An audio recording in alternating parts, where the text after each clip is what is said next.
the form factor method. The load carrying area of every surface is often much less than might be thought. Okay, this is shown by the reference to the form factor.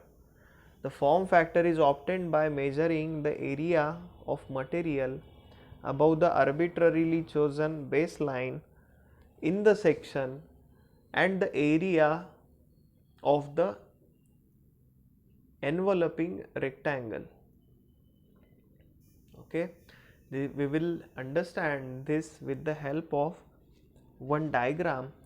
So you can see on the screen, so this is an enveloping rectangle, and in this rectangle we have taken the waviness pattern or roughness pattern. Okay, so this is our roughness of the surface and it is enclosed in a rectangle. Now we can find out the degree of fullness and degree of emptiness of this rectangle. Okay, whatever the these waves, whatever the hatching lines are there, so this is the full part of this surface. Okay, and this white part over here you can see, so this is the empty portion. Okay, so the degree of fullness capital K can be given with this formula, so that is the area of metal divided by area of the enveloping triangles or enveloping rectangle. Okay, so this area of this rectangle that we can find out, so this is the height h, this is the base b. Okay, and we can find out h into b is our area of rectangle, correct, and whatever the area of this waves that we want to find out, again we will find out, or we can find out this with the help of some lines. We will have to cut this sampling length into equidistant lengths. Okay, and then we can find out these areas A1, A2, A3, A4 and so on. Okay, and we can put all these values in this formula and we will get this K, that is the degree of fullness. And how to find out the degree of emptiness, that is the Kp, which is equal to 1 minus K. Whatever the value of K comes, that we can minus from 1. Okay, so generally this value of K lies in between 0 to 1 or 0 to 0.99. Okay, and after subtracting that K from the value of K from 1, we will get the degree of emptiness or this area. Okay, over here you can see, so this area is nothing but our degree of emptiness. Okay, using this we can find out the roughness and roughness of a metal surface.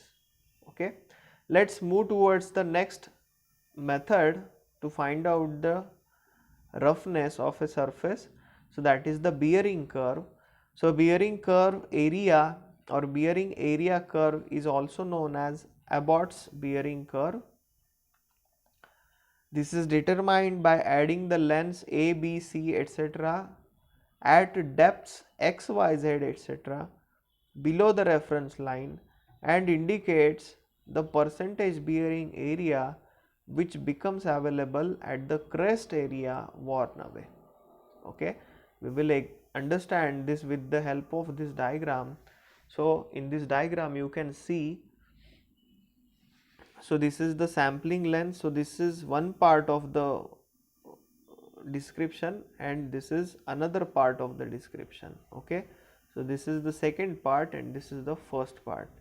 Okay, so in this part we have taken these lengths A, then this length is B, this length is C, correct, and we can divide or we can decide the x, y and z.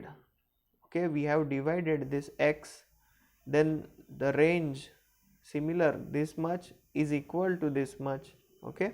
X, then 2 times x is our y, then 3 times x is our z, okay. We have divided the vertical height into equidistant portions, okay.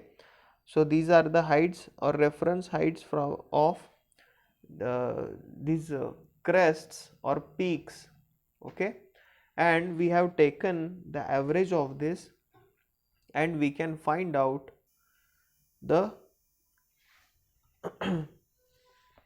percentage of this, and this percentage, after getting the percentage, the curve becomes like this, okay. So from this point up to this point is our a plus b plus c, okay. Using this method we can find out the roughness or degree of roughness or smoothness of a curve, okay.